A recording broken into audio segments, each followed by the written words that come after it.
Good morning, good evening, and good afternoon. No real Arsenal content. Well, there might be. We might be talking about the game against the Spurs, and I want to get James's opinion about when it comes to rival. Are Tottenham really our rivals? I mean, I've got my opinion about who our rivals are or should be, but yeah. But anyway, James, how are you, James? Very well, thank you, Alex. Lovely to be speaking to you again, and always great to be on to discuss European football. In an ideal world, I'd be speaking to you, or we'd be having a meal the night before Arsenal Real Madrid, but it's not. Wasn't meant to be.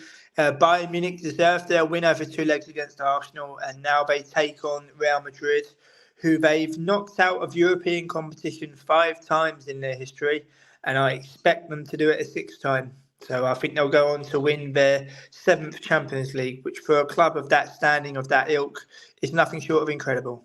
Yeah, yeah. So let's kind of read it back a little bit. James, about the game, the North London derby. Quick thoughts about that match there. I was pleased that we won, holding on towards the end. I cannot understand all this playing out from the back rubbish. I believe that footballers are getting thicker, but I will also say what I said to you and Terry a while back. I believe that footballers now, they're scared to go against the grain through fear of losing their own place in the team, through fear of not doing what their manager tells them to do. But as I've said before, 92 professional clubs in England, you think of all the clubs worldwide, nobody has the obligation, nor the skill set, nor the ability to play the same way. I actually think that Guardiola is trying to con people with that, with everyone's got to play my way. But it's not his way, it's Johan Cruyff's way. And Johan Cruyff's way was influenced by Rinus Michels and Vic Buckingham. So all this Pep Guardiola, it's a little bit sickening. He's not the Messiah, he's just a very naughty boy. And as my mother would say, let him get on with it. Well said, James. I was having a conversation, exchanging messages with a friend of mine who's a Man United supporter. He told me he doesn't rate Erik ten Hag. He doesn't listen to or watch the matches when they play. And I said, but really, from my memory, it's not really Tottenham that should be our rivals. I remember the first trophy that Arsenal ever won was the 1979 FA Cup final against Man United. And of course, I remember 89 against Liverpool. And for me, James, not so much Tottenham. I look at Man United as our main rivals and Liverpool as our rivals, not so much Tottenham. So I don't know, am I been a bit too facetious or? No, I don't think so. I think as I get older, I realise how personal football actually is. Yeah. It's not. Football is not meant for everybody to think the same way. Football is not meant for everybody to play the same way or to follow sheep. Football is a very, very personal journey. You know, do you really think that fans, with the greatest respect of Colchester United, Mansfield Town, and Bolton Wanderers, are worried about playing out from the back? It's just ridiculous. Exactly. Exactly. Do you really think that the fans of Flamengo, Real Betis, Auxerre, St Etienne, Sparta Rotterdam, Malaga, Racing Santander, these are all different football clubs worldwide. And first and foremost, the point of any football club is survival.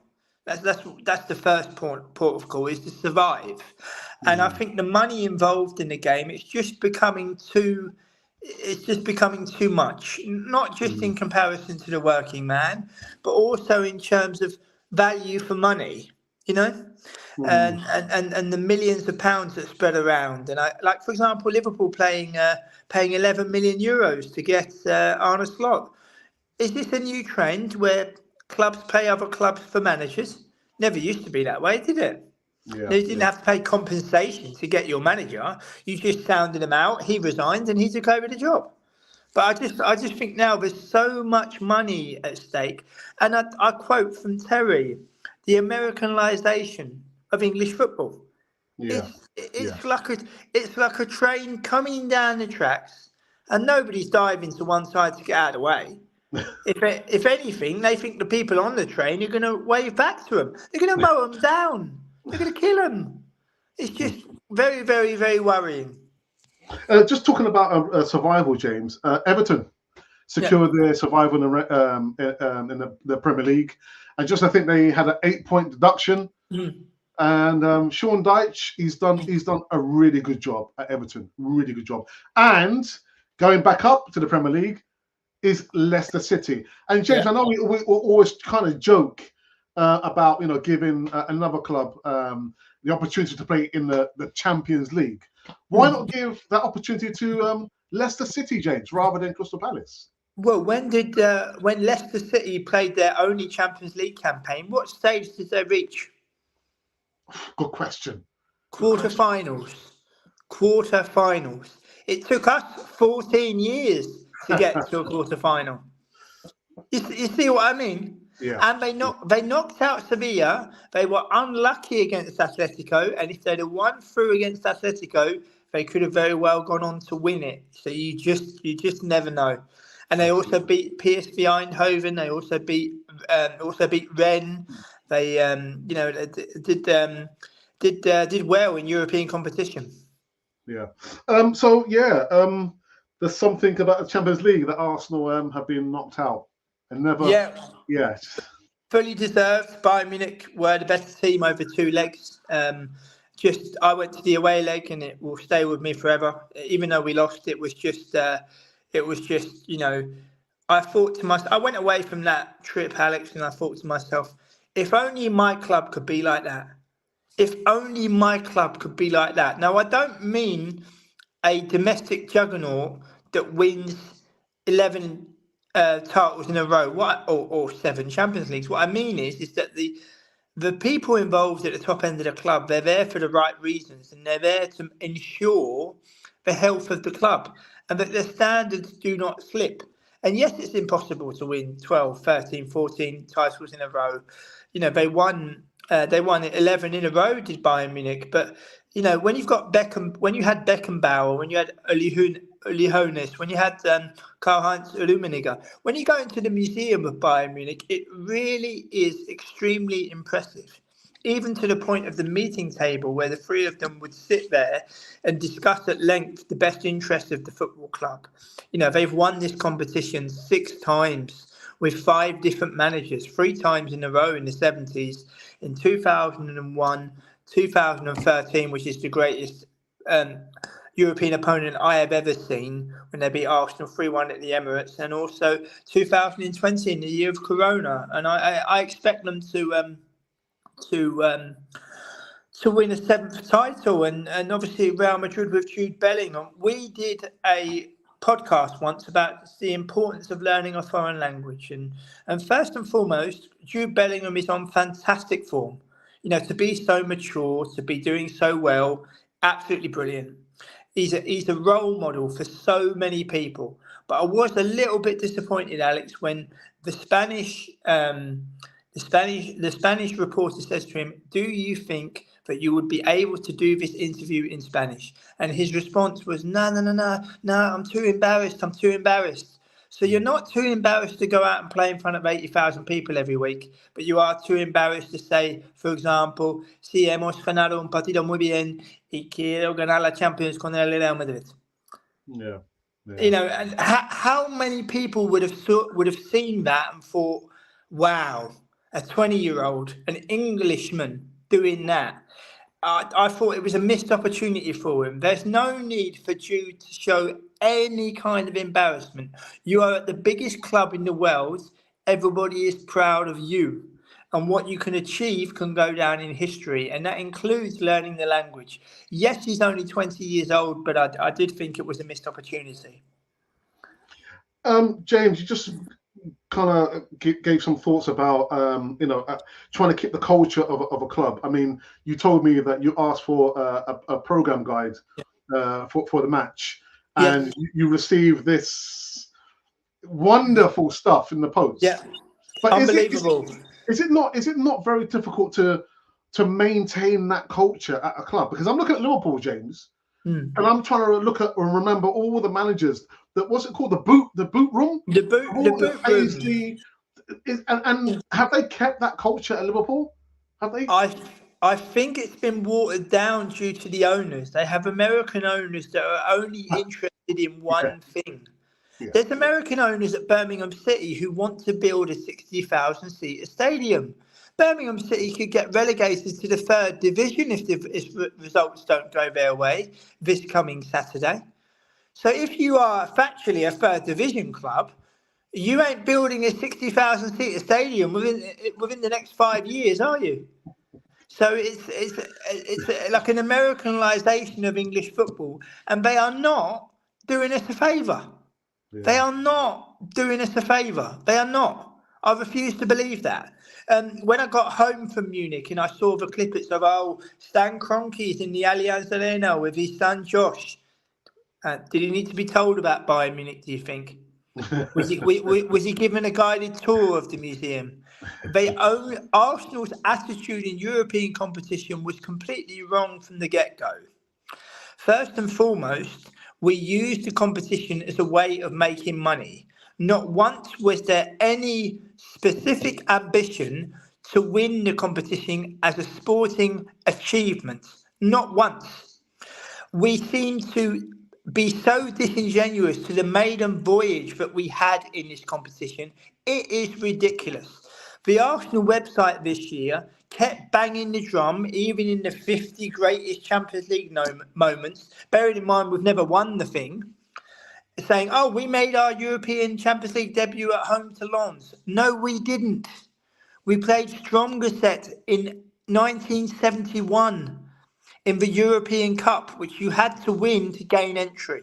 Yeah. We beat Strongset, we beat Grasshopper Zurich, and we lost to Ajax, who were on the way to winning their second of 3 European Cups.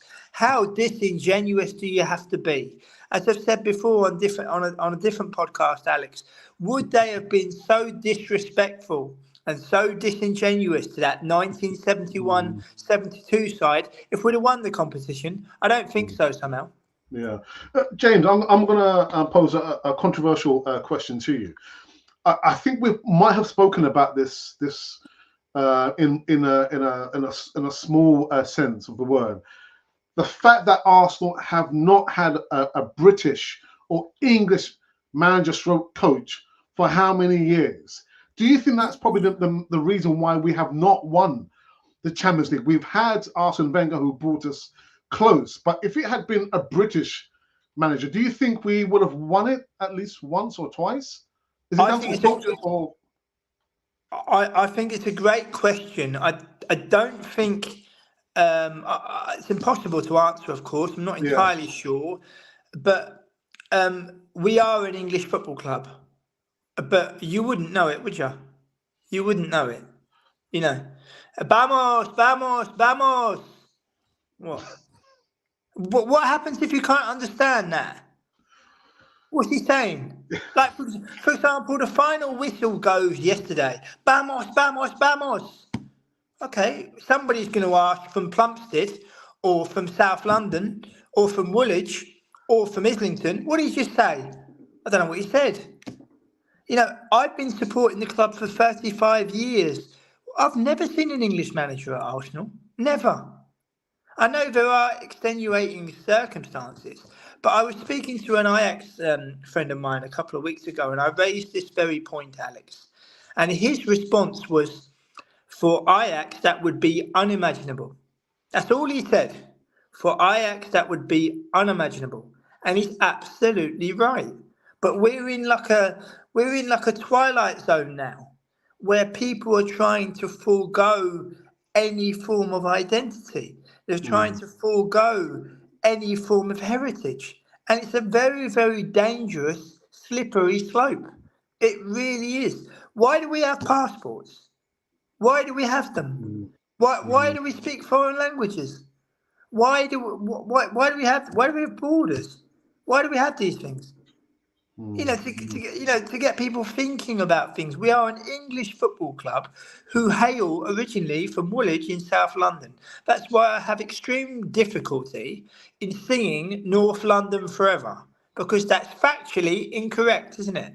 Yeah, yeah. We've only been North London since 1913. We're in 2024, so it's highly likely that we're forever. But what it is Arsenal wanting to take a cheap shot at claiming that we are North London's pride and joy. Tottenham were here before we were, and if things have worked out differently, Charlton Athletic would be our rivals. But people have very, very short and, as you say, very, very selective memories.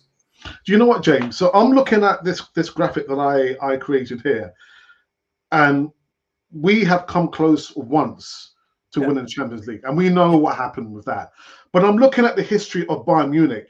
They've not won it once. They've not won it twice. They've won it 6 times, James. 6 times. 6 times. Yeah. So that must come with an element of the right mentality, the right recruitment, the players going on the pitch and knowing what their job is. Not once, 6 times, James. 6 times. Won the Champions League, and we've not won it once. No. We tried to measure ourselves. Yeah, we're up with Bayern. We are nowhere near Bayern. We can learn from Bayern. We can learn from them. As I say, I went away from that museum thinking, wow, I wish my club was like that. Wow, that's just that. It really, really, really touched me. And, I think if they win it for a 7th time, they go level with AC Milan as the team that's won it 7 times. Real Madrid have won it 14 times.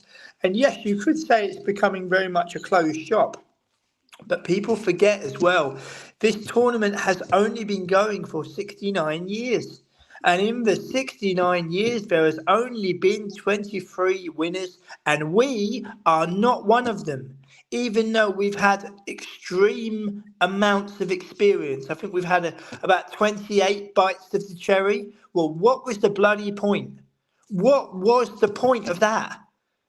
I mean, I've seen 35 European games as an Arsenal fan, 32 at Highbury, Emirates, and 1 in Eindhoven, Munich, and Amsterdam, respectively.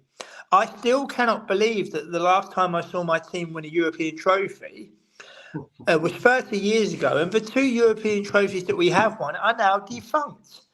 As I said, I'll go on record again, Alex, and say, but the next owner of Arsenal Football Club, whoever they may be, man, woman, doesn't matter.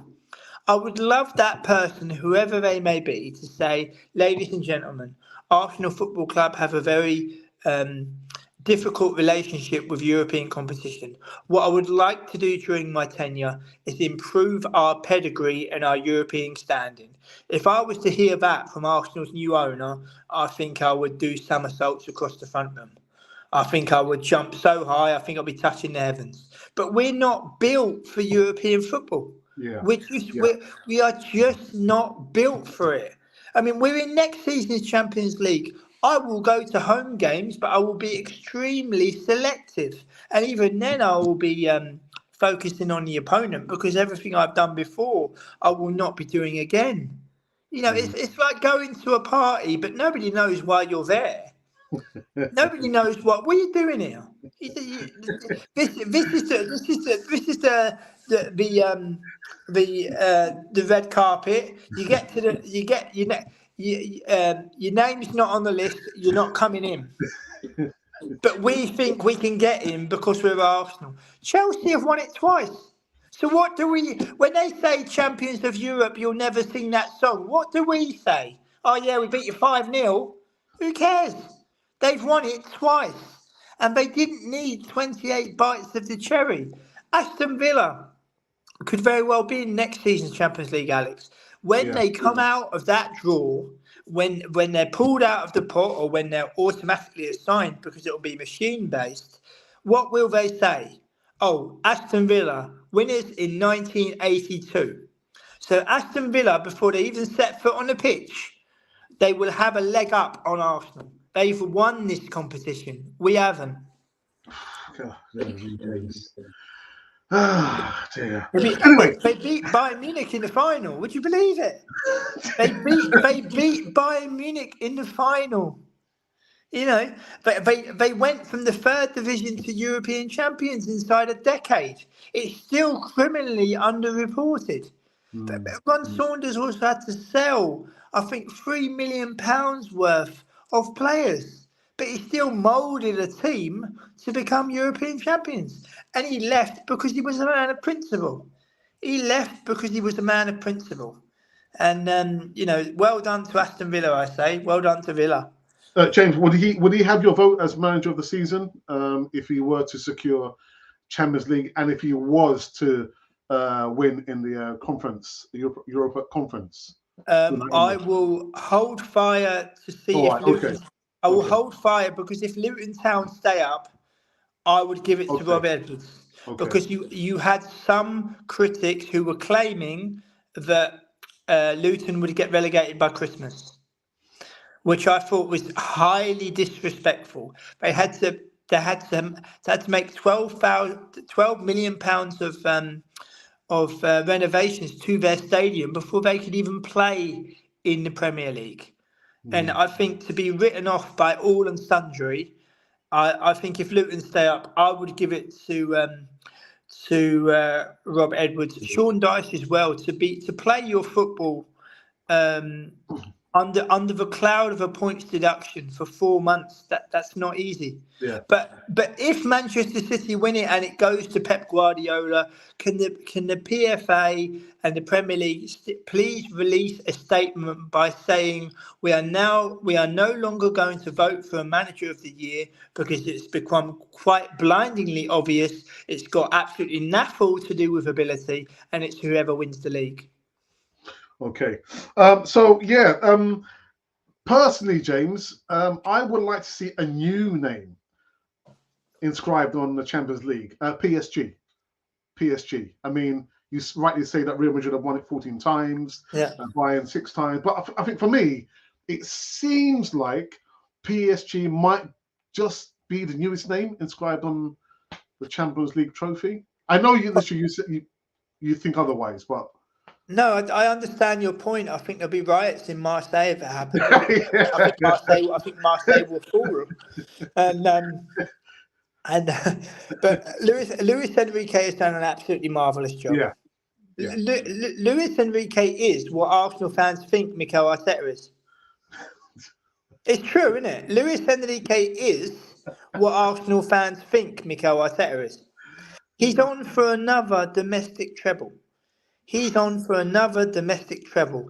will say, Paris Saint-Germain, it's easy. Not if you're from Spain, it's not, where you've got to learn the ins and outs of a new foreign league. And Luis Enrique, if he does that treble and the first leg is already done, then it's looking extremely positive for him. He's an extremely clever man, and I think it will be a Bayern Munich Paris Saint-Germain final, and I think Bayern Munich will win. But I really hope that for all the adulation that Kylian Mbappe gets, that it's not about him in the final, and it's about Paris Saint-Germain. But if he loses, he can go and sit next to his mum, can't he? James, let's go into the live chat, James.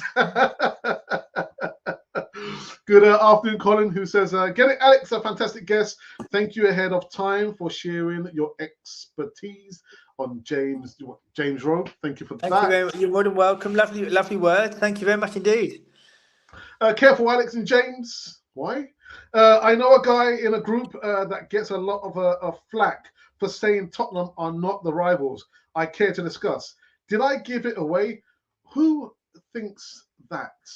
Well, I think that. I just don't see it that way because I know the history. Well, in my history of supporting Arsenal since the mid-70s, it was not Tottenham. It was Man United and Liverpool. But that's, as James said, it's personal, isn't it?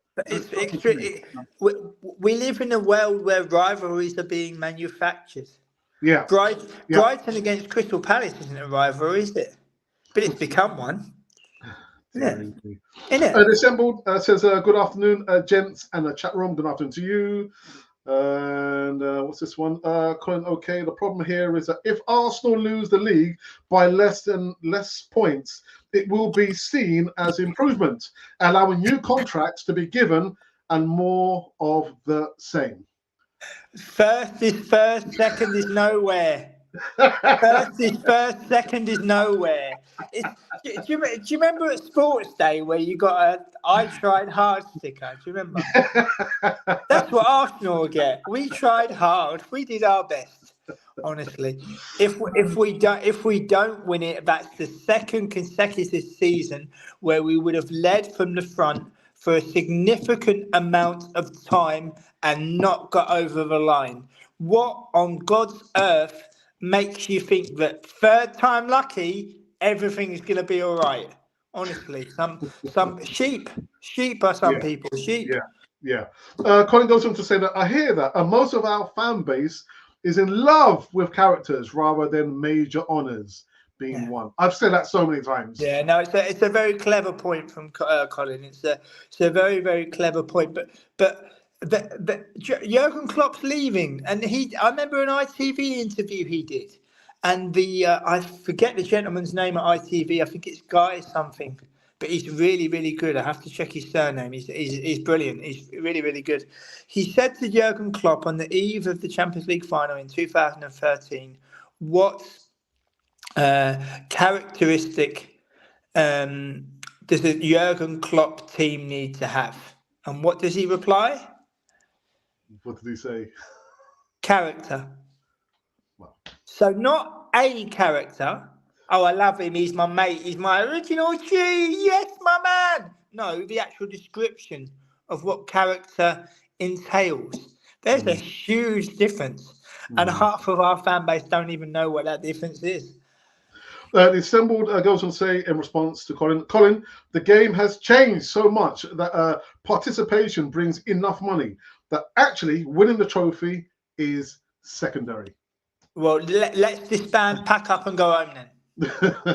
No, honestly, let's disband, pack up and go home. Let's disband all the 47 majors honours that we've won, and let's only play for money. But bear in mind, we don't see any of that money. Doesn't come into our account, doesn't get paid into our deposit boxes. It's not our money, is it? The only tangible things that the fans feel they can have a part of, or what they can celebrate, are trophies. So if you take them away, what's the point? Well said, James.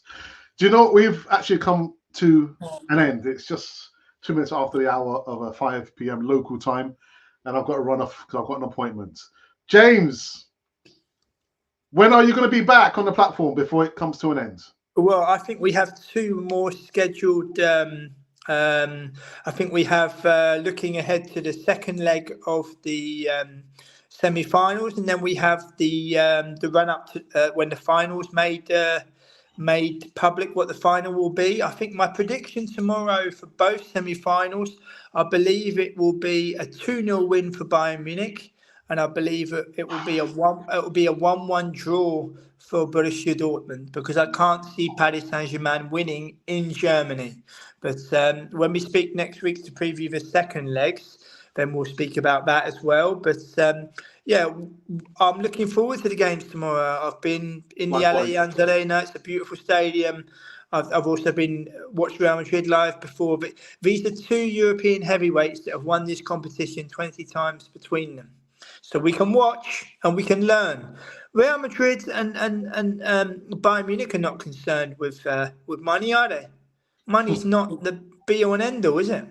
No. It's, the most important thing is trophies. Thank you, James, again. So I'm going to be back on Friday, doing the Easy Talk. Yeah, nothing between now and then. I'm slowly taking my foot off the accelerator.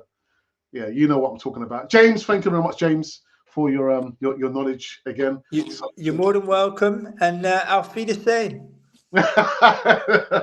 James. This has been Cannon Fodder, the channel for Arsenal fans all over this world.